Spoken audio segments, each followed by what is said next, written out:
Good morning all. ഈ വീഡിയോയിൽ നമ്മൾ ഡിസ്കസ് ചെയ്യാൻ പോകുന്നത് നമ്മുടെ സെബിക്കകത്ത് കയറി വരുന്ന CMA ഫൈനലിലെ സെബിക്കകത്ത് കയറി വരുന്ന ഒരു കുഞ്ഞു ചാപ്റ്ററാണ്. That means listing obligations and disclosure requirements 2015. അതായത് ഈ സെബിയുടെ കീഴിൽ ലിസ്റ്റ് ചെയ്യേണ്ടി വരുന്ന കമ്പനീസ് ഫോളോ ചെയ്യേണ്ട കുറച്ച് കണ്ടീഷൻസ് അല്ലെങ്കിൽ കുറച്ച് റിക്വയർമെൻറ്റ്സ്. ഓക്കെ, ഇതിനെക്കുറിച്ചാണ് നമ്മൾ ഡിസ്കസ് ചെയ്യാൻ പോകുന്നത്. സോ ആലോചിക്കേണ്ടത് ഈ പറയുന്നത് പോലെ അതിന് കീഴിൽ വരുന്ന കുറച്ച് കമ്പനികൾസിന് അവരുടെ ഡിസ്ക്ലോഷേഴ്സ് ആണെങ്കിലും അതുമായിട്ട് ബന്ധപ്പെടുത്തിയിട്ട് കുറച്ച് കണ്ടീഷൻസും കുറച്ച് റൂൾസും പറയുന്നുണ്ട്. ഇതൊരു വലിയൊരു ചാപ്റ്ററാണ്. പക്ഷേ ഈ വീഡിയോയ്ക്കകത്ത് നിങ്ങളുടെ സിലബസ് ഓറിയൻറ്റഡ് ആയിട്ട് മാത്രമേ പോകുന്നുള്ളൂ. ദാറ്റ് മീൻസ് മെറ്റീരിയലിനകത്ത് വളരെ കുറച്ച് കാര്യങ്ങൾ മാത്രമേ നമ്മളോട് പറഞ്ഞിട്ടുള്ളൂ. അത് മാത്രമാണ് നമ്മൾ എന്ത് ചെയ്യാൻ പോകുന്നത്, ഡിസ്കസ് ചെയ്യാൻ പോകുന്നത്. ഓക്കെ, നമുക്ക് ഓരോന്നായിട്ട് നോക്കാം. The first one, applicability. Okay, അതായത് ഈ പറഞ്ഞ 2015 വന്നിരിക്കുന്ന ഈ റൂൾസ് ഏതൊക്കെ കമ്പനീസിനാണ് അപ്ലിക്കബിൾ എന്നാണ് നോക്കണേ. Okay, listed entities that means സെബിക്കകത്ത് ലിസ്റ്റ് ചെയ്തിരിക്കുന്ന listed entities whose any of the following designated securities are listed on recognised stock exchange. അതായത് ഈ പറഞ്ഞിരിക്കുന്ന സെക്യൂരിറ്റീസിനകത്ത് ഇക്വിറ്റി മാത്രമല്ല, ഈ പറഞ്ഞിരിക്കുന്ന സെക്യൂരിറ്റീസിനകത്ത് ഏതെങ്കിലും ഒരു റെക്കഗ്നൈസ്ഡ് സ്റ്റോക്ക് എക്സ്ചേഞ്ചിനകത്ത് ലിസ്റ്റ് ചെയ്തിട്ടുണ്ടെങ്കിൽ, ഓക്കെ, ഏതെങ്കിലും ഒരു റെക്കഗ്നൈസ്ഡ് സ്റ്റോക്ക് എക്സ്ചേഞ്ചിനകത്ത് ലിസ്റ്റ് ചെയ്തിട്ടുണ്ടെങ്കിൽ അവർ നിർബന്ധമായിട്ടും ഈ പറഞ്ഞിരിക്കുന്ന അല്ലെങ്കിൽ ഇനി പറയാൻ പോകുന്ന റൂൾസ് പ്രകാരമുള്ള കാര്യങ്ങൾ ഫോളോ ചെയ്യണം. ഏതൊക്കെയാണ് ആ സെക്യൂരിറ്റീസ് എന്ന് നോക്കാം. Okay, the specified securities listed on the board or SME exchange or institutional trading platform. അതായത് സ്മോൾ ആൻഡ് മീഡിയം എൻ്റർപ്രൈസ്. മനസ്സിലായി? And the second one, non convertible ഡെപ്റ്റ് securities and non convertible redeemable preference shares and perpetual ഡെപ്റ്റ് instruments. ഡെപ്റ്റ് debentures ആണെങ്കിലും മതി. And the security receipts, perpetual non cumulative preference shares and Indian depository receipts, സെക്യൂരിറ്റൈസ്ഡ് ഡെപ്റ്റ് instruments, units issued by the mutual funds and any other securities as may be specified by the board. അതായത് സാധാരണ രീതിയിൽ equity shares list ചെയ്യുന്ന ആൾക്കാരെ കുറിച്ച് മാത്രമാണ് പറയുന്നതെങ്കിൽ പോലും ഇവിടെ ഈ റൂൾസ് അപ്ലിക്കബിൾ ആവുന്നത് ഈ പറഞ്ഞിരിക്കുന്ന ഏത് സെക്യൂരിറ്റീസ് വേണമെങ്കിലും ഏതെങ്കിലും ഒരു റെക്കഗ്നൈസ്ഡ് സ്റ്റോക്ക് എക്സ്ചേഞ്ചിനകത്ത് നിങ്ങൾ ലിസ്റ്റ് ചെയ്തിട്ടുണ്ടെങ്കിൽ ഇനി പറയാൻ പോകുന്ന റൂൾസ് നിങ്ങൾ ഓരോന്നായിട്ട് ഫോളോ ചെയ്തേ പറ്റും. നമുക്ക് എന്തൊക്കെയാണ് ആ റൂൾസ് എന്ന് നോക്കാം. The first one, the compliance. That means a listed entity, നേരത്തെ പറഞ്ഞതുപോലെ ഒരു ലിസ്റ്റഡ് എൻറ്റിറ്റി ആണെങ്കിൽ shall appoint a qualified company secretary, ഒരു CS-കാരനെ എന്തായിട്ട് നിയമിക്കണം, as a compliance officer and responsible for. അതായത് ഈ പറഞ്ഞിരിക്കുന്ന കീഴിൽ വരുന്ന ഒരു ലിസ്റ്റഡ് എൻറ്റിറ്റി ഒരു ക്വാളിഫൈഡ് കമ്പനി സെക്രട്ടറിനെ ഒരു കംപ്ലയൻസ് ഓഫീസർ ആയിട്ട് നിയമിക്കണം. ഇനി അങ്ങേരുടെ ഡ്യൂട്ടീസ് എന്തൊക്കെയാണെന്ന് നോക്കി. The first one, ensuring that all the regulations are followed. ഈ പറയുന്ന ഈ റൂൾസിനകത്ത് കീഴിൽ വരുന്ന എല്ലാ റെഗുലേഷൻസും ഫോളോ ചെയ്യുന്നുണ്ടോ, ആ കമ്പനി ഫോളോ ചെയ്യുന്നുണ്ടോ എന്ന് ചെക്ക് ചെയ്യേണ്ടത് ആരുടെ ഉത്തരവാദിത്തമാണ്? ആ കമ്പനി അപ്പോയിന്റ് ചെയ്തിരിക്കുന്ന കമ്പനി സെക്രട്ടറി ഉത്തരവാദിത്തം. Number 1. Number 2, coordinate board of directors, stock exchange, depository and other authorities. ഈ പറയുന്ന ബോർഡ് ഓഫ് ഡയറക്ടേഴ്സിനെയും സ്റ്റോക്ക് എക്സ്ചേഞ്ചിനെയും ഡെപ്പോസിറ്ററിനെയും അല്ലെങ്കിൽ വേറെ ഏതെങ്കിലും അതോറിറ്റീസിനെയും എല്ലാത്തിനെയും കൂടെ കോർഡിനേറ്റ് ചെയ്യുക. അത് ആരുടെ ഉത്തരവാദിത്തമാണ്? ഈ പറയുന്നത് പോലെ കമ്പനി സെക്രട്ടറിയുടെ ഉത്തരവാദിത്തം. And ensuring that the grievance redressal division is following the correct procedure. അതായത് ഓരോ കമ്പനിക്കും അവരുടേതായിട്ടുള്ള ഒരു പ്രശ്ന പരിഹാര അതോറിറ്റി വേണം, ഒരു സെല്ല് വേണം. മനസ്സിലായി? അത് നിർബന്ധമായിട്ടും ഫോളോ ചെയ്യുന്നുണ്ടോ, അത് ഇനി പറയാൻ പോകുന്ന പ്രൊസീജിയറിനെ അടിസ്ഥാനപ്പെടുത്തിയിട്ടാണ് ഫോളോ ചെയ്യേണ്ടത് എന്ന് നോക്കണം. മനസ്സിലായോ? സോ ഒരു ക്വാളിഫൈഡ് കമ്പനി സെക്രട്ടറിനെ ഈ പറയുന്ന ഒരു ലിസ്റ്റഡ് എൻറ്റിറ്റിയുടെ എന്തായിട്ട് ഒരു കംപ്ലയൻസ് ഓഫീസറായിട്ട് അപ്പോയിന്റ് ചെയ്യണം. അങ്ങേരാണ് ബാക്കിയുള്ള കാര്യങ്ങളെല്ലാം ചെക്ക് ചെയ്യേണ്ടത്. Okay, and the next rule, registrar and transfer agents. Okay, the listed entity shall ensure that all activities in relation to both physical and electronic share transfer, അതായത് ഒരു കമ്പനിയുടെ share ട്രാൻസ്ഫറുമായിട്ട് ബന്ധപ്പെടുത്തിയിട്ടുള്ള എല്ലാ കാര്യങ്ങളും എങ്ങനെ ചെയ്യാം, are maintain either in house, മനസ്സിലായി, കമ്പനിക്കകത്ത് തന്നെ, or by registrar to an issue. അതായത് കമ്പനിക്കകത്ത് തന്നെ അത് ഫോളോ ചെയ്യാം, അല്ലെങ്കിൽ അതിന് വേണ്ടിയിട്ട് ഒരു രജിസ്ട്രാറിനെ നമുക്ക് എന്ത് ചെയ്യാം, അപ്പോയിന്റ് ചെയ്യാം. And when the total number of holders of the securities of the listed entity, അതായത് ഒരു ലിസ്റ്റഡ് എൻറ്റിറ്റിയുടെ total number of share holders എന്ന് പറയുന്നത് 1,00,000 മുകളിൽ പോവുകയാണെങ്കിൽ the listed entity shall appoint registrar to an issue and share transfer agent registered with the board. എന്ത് ചെയ്യണം? നിർബന്ധമായിട്ടും. അതായത് 1,00,000 ഷെയർ ഹോൾഡേഴ്സിനേക്കാൾ മുകളിൽ പോകുന്ന കമ്പനീസ് ആണെങ്കിൽ അവർ ആരെ അപ്പോയിന്റ് ചെയ്യണം? ഒരു രജിസ്ട്രാറിനെ അപ്പോയിന്റ് ചെയ്യണം. അവിടെ ഇൻഹൗസ് എന്ന് പറയുന്ന രീതി പറ്റില്ല. അവരൊരു നിർബന്ധമായിട്ട് ഒരു രജിസ്ട്രാറിനെ അപ്പോയിന്റ് ചെയ്യണം ടു ആൻ ഇഷ്യൂ ആൻഡ് ആരെയും കൂടെ ഒരു ഷെയർ ട്രാൻസ്ഫർ ഏജൻറ്റിനെ കൂടെ അപ്പോയിൻറ്റ് ചെയ്യണം. ബോർഡിനകത്ത് രജിസ്റ്റർ ചെയ്തിരിക്കുന്ന ഒരു ഷെയർ ട്രാൻസ്ഫർ ഏജൻറ്റിനെയും കൂടെ ചെയ്യണം. സോ ഇവിടെ ഈ പറയുന്ന 1 lakh എന്ന് പറയുന്നത് നിങ്ങളുടെ മനസ്സിൽ കിടന്നോട്ടെ. സോ നോർമൽ കേസിനകത്ത് ഇൻഹൗസ് ആയിട്ടോ അല്ലെങ്കിൽ ഔട്ട്സോഴ്സിംഗ് ആയിട്ടോ നമുക്ക് ഈ പറയുന്നത് പോലെ ഷെയർ ട്രാൻസ്ഫർ എന്ന് പറയുന്ന പരിപാടി ചെയ്യാം. പക്ഷേ ഈ ലിസ്റ്റഡ് എൻറ്റിറ്റിക്കകത്ത് 1 ലക്ഷത്തിൽ കൂടുതൽ ഷെയർ ഷെയർ ഹോൾഡേഴ്സ് ഉണ്ടെങ്കിൽ അവർ നിർബന്ധമായിട്ടും ഈ ഷെയർ ട്രാൻസ്ഫറിൻ്റെ കാര്യങ്ങൾ നോക്കാൻ വേണ്ടിയിട്ട് ഒരു രജിസ്ട്രാറിനെയും കൂടാതെ ഒരു ഷെയർ ട്രാൻസ്ഫർ ഏജൻറ്റിനെയും എന്ത് ചെയ്യണം? നിർബന്ധമായിട്ടും അപ്പോയിൻറ്റ് ചെയ്യണം. മനസ്സിലായി? And the third one, the listed entity shall submit a compliant certificate to the exchange. അതായത് എക്സ്ചേഞ്ചിന് ഒരു കംപ്ലയിൻറ്റ് സർട്ടിഫിക്കറ്റ് കൊടുക്കണം. duly signed by both the compliance officer of the listed entity and the authorized representative of the share transfer agent within 1 month end of the each half of the financial year. മനസ്സിലായി? അതായത് ഇതിൻ്റെ ഈ പറയുന്ന പ്രവർത്തനങ്ങളെ അടിസ്ഥാനപ്പെടുത്തിയിട്ട് അല്ലെങ്കിൽ ഈ share ട്രാൻസ്ഫറിൻ്റെ ബാക്കിയുള്ള കാര്യങ്ങളിലെല്ലാം അടിസ്ഥാനപ്പെടുത്തിയിട്ട് ഈ അതോറിറ്റിക്ക് അല്ലെങ്കിൽ എക്സ്ചേഞ്ചിലോട്ട് എന്ത് ചെയ്യണം? ഒരു കംപ്ലയിൻറ്റ് സർട്ടിഫിക്കറ്റ് കൊടുക്കണം. മനസ്സിലായി? അതിനകത്ത് ആരൊക്കെ സൈൻ ചെയ്യണം? നമ്മൾ നേരത്തെ പറഞ്ഞ കമ്പനി സെക്രട്ടറി ആയിട്ടുള്ള കംപ്ലയൻസ് ഓഫീസറും കൂടാതെ ഈ ഷെയർ ട്രാൻസ്ഫറിൻ്റെ ഒരു എന്താ പറയുക, ഒരു റെപ്രസെൻറ്റേറ്റീവ്, ഷെയർ ട്രാൻസ്ഫർ ഏജൻറ്റിൻ്റെ ഒരു റെപ്രസെൻറ്റേറ്റീവും കൂടെ ഇതിനകത്ത് സൈൻ ചെയ്യണം. എന്നിട്ട് അത് എപ്പോഴാണ് കൊടുക്കേണ്ടത്? Within 1 month of end of each half of the financial year.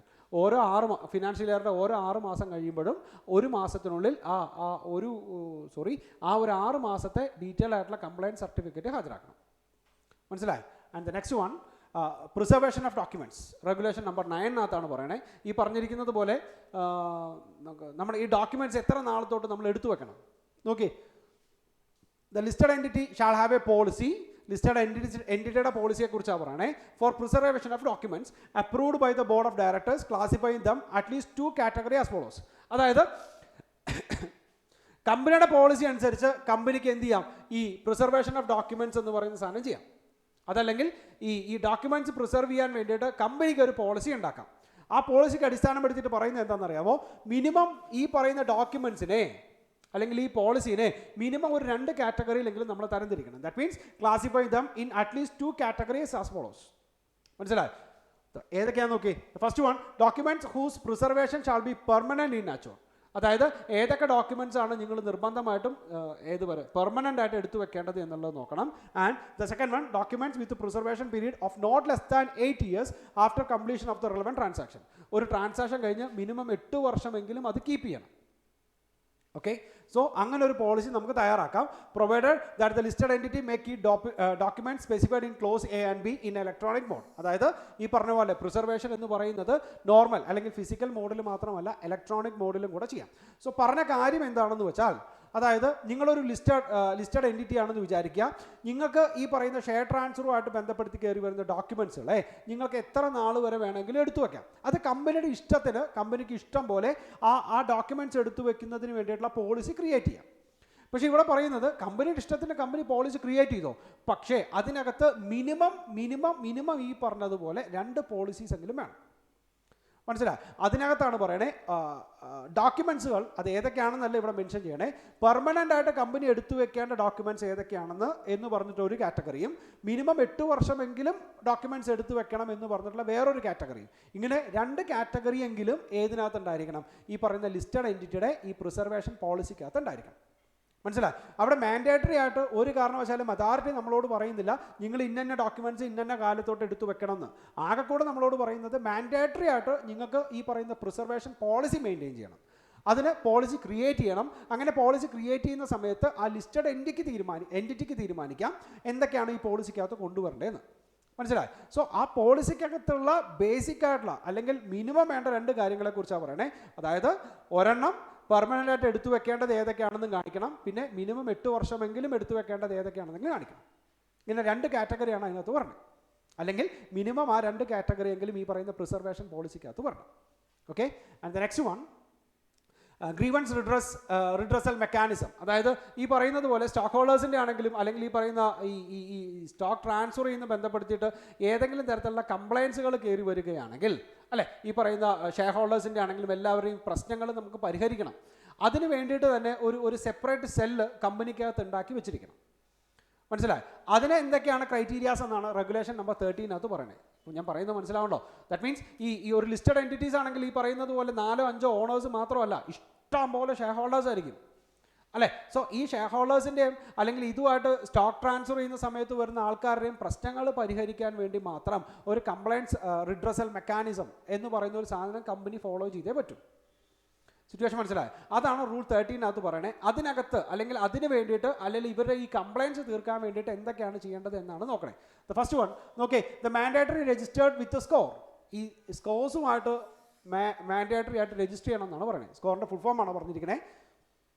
SEBI compliance redress system എന്ന് പറയുന്ന ഒരു ഓൺലൈൻ പ്ലാറ്റ്ഫോമിനകത്ത് നിർബന്ധമായിട്ടും ലിസ്റ്റഡ് എൻറ്റിറ്റീസ് രജിസ്റ്റർ ചെയ്തിരിക്കണം.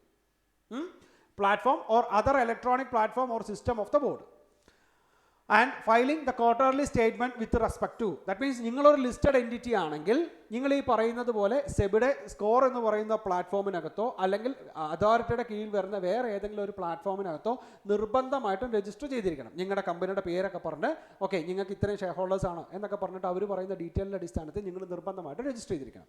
രജിസ്റ്റർ ചെയ്താൽ മാത്രം പോരാ, എന്ത് കൊടുക്കണം? ക്വാർട്ടർലി സ്റ്റേറ്റ്മെൻറ്റും കൂടെ അതിലോട്ട് അപ്ലോഡ് ചെയ്ത് കൊടുക്കണം. മനസ്സിലായി? ആ ഇലക്ട്രോണിക് പ്ലാറ്റ്ഫോമിലോട്ട് നിങ്ങളുടെ ക്വാർട്ടർലി സ്റ്റേറ്റ്മെൻറ്റും കൂടെ അപ്ലോഡ് ചെയ്ത് കൊടുക്കണം. ആ സ്റ്റേറ്റ്മെൻറ്റിനകത്ത് എന്തൊക്കെ വരണം നോക്കി. Number of pending investors complaints at the beginning and the ending of the quarter. ഓരോ ക്വാർട്ടറിൻ്റെയും തുടക്കത്തിൽ എത്ര കംപ്ലയിൻസ് പെൻഡിങ് ഉണ്ടായിരുന്നു ആൻഡ് ഈ ക്വാർട്ടറിനകത്ത് ഈ ക്വാർട്ടർ തീരുന്ന നേരത്ത് ഇനി എത്ര കംപ്ലയിൻസും കൂടെ പെൻഡിങ് ഉണ്ട്. And the complaints received and disposed and remained unresolved. ഏതൊക്കെ കംപ്ലയിൻറ്റുകളാണ് കിട്ടിയത്, അതിനകത്ത് ഏതൊക്കെ ഡിസ്പോസ് ചെയ്തു, ഇപ്പോഴും നമ്മൾ സോൾവ് ചെയ്യാത്ത കംപ്ലയിൻസ് എത്രയുണ്ട് എന്ന് നോക്കണം. And within 21 days at the end of the quarter. ഇത് എപ്പോഴാണ് നമ്മൾ അപ്ലോഡ് ചെയ്യേണ്ടത്? ഈ ഓരോ ക്വാർട്ടർ കഴിഞ്ഞിട്ടും 21 ദിവസത്തിനുള്ളിൽ നമ്മൾ അപ്ലോഡ് ചെയ്യണം. മനസ്സിലായി? സോ നിങ്ങൾ ചുമ്മാ ഒരു വെബ്സൈറ്റ് ഒന്ന് മനസ്സിൽ കൊണ്ടുവന്നേ. ആ വെബ്സൈറ്റ് എന്ന് പറയുന്നത് ഈ സ്കോർ പ്ലാറ്റ്ഫോമിനകത്ത് രജിസ്റ്റർ ചെയ്യേണ്ട ഒരു വെബ്സൈറ്റാണ്. എ ലിമിറ്റഡ് എന്ന് പറയുന്ന കമ്പനിയുടെ ഒരു സുപ്രധാന പൊസിഷനിലിരിക്കുന്ന ആളാണ് നിങ്ങൾ ഈ പറയുന്ന സ്കോർ പ്ലാറ്റ്ഫോം നിങ്ങളത് നെറ്റിൽ അടിച്ച് നോക്കിയാലും കാണാം. ആ സ്കോർസ് പ്ലാറ്റ്ഫോം എന്ന് പറഞ്ഞിട്ട് നിങ്ങൾ നോക്കുമ്പോൾ ഒരു ഓൺലൈൻ സൈറ്റ് ഓപ്പൺ ആവും. അതിനകത്ത് നിങ്ങൾ രജിസ്റ്റർ ചെയ്യുന്നു. ഓക്കെ, രജിസ്റ്റർ ചെയ്ത് കഴിഞ്ഞാൽ എന്ത് ചെയ്യണം? ഓരോ ക്വാർട്ടർ കഴിഞ്ഞിട്ട് 21 ദിവസത്തിനുള്ളിൽ ഈ പറയുന്നത് പോലെ എത്ര കംപ്ലയിൻസ് ആണ് നമുക്ക് വന്നത്, ഓപ്പണിങ്ങിൽ എത്ര കംപ്ലയിൻസ് പെൻഡിങ് ഉണ്ടായിരുന്നു, ക്ലോസിൽ എത്ര ഉണ്ടായിരുന്നു, എത്ര കംപ്ലയിൻസ് നിങ്ങൾ പരിഹരിച്ചു, ഇങ്ങനെ ഷെയർ ഹോൾഡേഴ്സിൻ്റെ കംപ്ലയിൻസ് പരിഹരിക്കാൻ വേണ്ടിയിട്ട് മാത്രം ഒരു സെപ്പറേറ്റ് സെല്ല് നമുക്ക് ഉണ്ടായിരിക്കണം. അതിൻ്റെ പ്രോസസ്സാണ് ഈ പറഞ്ഞ റെഗുലേഷൻ നമ്പർ 13 പ്രകാരം നമ്മൾ പറഞ്ഞു. മനസ്സിലായി? And the next one, board of directors. അതായത് ഈ പ്ലാറ്റ്ഫോമിൽ വരുന്ന ഈ ലിസ്റ്റഡ് എൻറ്റിറ്റീസിന് അല്ലെങ്കിൽ അവരുടെ ബോർഡ് ഓഫ് ഡയറക്ടേഴ്സ് എങ്ങനെ ആയിരിക്കണം എന്നാണ് നോക്കണേ. നോക്കി, the optimum combination of executive and non executive directors. That means board of ഡയറക്ടേഴ്സിനകത്ത് ഈ പറയുന്ന പോലെ optimum combination of executive and non executive directors എന്നാണ് പറയുന്നത്. And next one, at least 1 woman director. അതായത് ഈ ബോർഡ് ഓഫ് ഡയറക്ടേഴ്സിനകത്ത് മിനിമം ഒരു വുമൺ ഡയറക്ടർ എങ്കിലും ഉണ്ടായിരിക്കണം. And top 1000 listed companies have two independent woman directors. അതായത് ഇപ്പോൾ മാർക്കറ്റിൽ നിൽക്കുന്ന ലിസ്റ്റഡ് എൻറ്റിറ്റീസിനകത്തുള്ള ടോപ്പ് 1000 ലിസ്റ്റഡ് കമ്പനീസിനകത്ത് മിനിമം ഒരു ഇൻഡിപെൻഡൻറ്റ് വുമൺ ഡയറക്ടറെങ്കിലും ഉണ്ടായിരിക്കണം. മനസ്സിലായി? സോ നിങ്ങളൊരു ലിസ്റ്റഡ് എൻറ്റിറ്റീസിൻ്റെ ബോർഡ് ഓഫ് ഡയറക്ടേഴ്സിനെ കുറിച്ചാണ് ചിന്തിക്കേണ്ടത്. അവിടെ ആ ബോർഡ് ഓഫ് ഡയറക്ടേഴ്സ് എന്ന് പറയുന്നത് എക്സിക്യൂട്ടീവ് ആൻഡ് നോൺ എക്സിക്യൂട്ടീവ് ഡയറക്ടേഴ്സിൻ്റെ ഒരു ഒപ്റ്റിമം കോമ്പിനേഷൻ ആയിരിക്കണം. മിനിമം ഒരു വുമൺ ഡയറക്ടറെങ്കിലും ഉണ്ടായിരിക്കണം. ഇനി അത് 1000 ലിസ്റ്റഡ് കമ്പനീസ്, ടോപ്പ് റാങ്കിൽ നിൽക്കുന്ന 1000 ലിസ്റ്റഡ് കമ്പനീസിലാണെങ്കിൽ 1 വുമൺ ഇൻഡിപെൻഡൻറ്റ് ഡയറക്ടറെങ്കിലും ഉണ്ടായിരിക്കണം. മനസ്സിലായി? And not less than 50% of non executive directors. That means total board of ഡയറക്ടേഴ്സിനകത്ത് 50% കൂടുതൽ എന്തായിരിക്കണം? Not less than 50% of non executive directors എന്നാണ് പറയുന്നത്. സിറ്റുവേഷൻ മനസ്സിലായി? That means not less than 50% non executive directors. 50% താഴെ നോൺ എക്സിക്യൂട്ടീവ് ഡയറക്ടേഴ്സ് പാടില്ല. And next one, 1/3 of independent directors. Total ഡയറക്ടേഴ്സിനകത്ത് 1/3 independent directors ആയിരിക്കണം. where chairperson is related to the promoter, then half independent director. അതായത് ഈ പറയുന്ന ചെയർപേഴ്സണും കമ്പനിയുടെ പ്രൊമോട്ടറും തമ്മിൽ പ്രത്യേകിച്ച് റിലേഷൻഷിപ്പ് ഒന്നും ഇല്ല എന്ന് വിചാരിക്കുക. ആരൊക്കെയായിരുന്നു? കമ്പനിയുടെ ചെയർപേഴ്സണും കമ്പനിയുടെ പ്രൊമോട്ടറും തമ്മിൽ യാതൊരു തരത്തിലുള്ള റിലേഷൻഷിപ്പ് ഇല്ല എന്ന് വിചാരിക്കുക. അങ്ങനെയാണെങ്കിൽ ബോർഡ് ഓഫ് ഡയറക്ടേഴ്സിൻ്റെ ടോട്ടൽ നമ്പറിൻ്റെ 1/3 മാത്രം മതി ഇൻഡിപെൻഡൻറ്റ് ഡയറക്ടേഴ്സ്. ഇനി ഇവർ തമ്മിൽ റിലേറ്റഡ് ആണെങ്കിൽ, ദാറ്റ് മീൻസ് ചെയർപേഴ്സണും പ്രൊമോട്ടറും തമ്മിൽ റിലേറ്റഡ് ആണെന്ന് വിചാരിക്കുക. അങ്ങനെയാണെങ്കിൽ then half independent directors. Total board of ഡയറക്ടേഴ്സിൻ്റെ പകുതിയെങ്കിലും എന്തായിരിക്കണം? ഇൻഡിപെൻഡൻറ്റ് ഡയറക്ടേഴ്സ് ആയിരിക്കണം. And the next one, shall meet at least 4 times a year.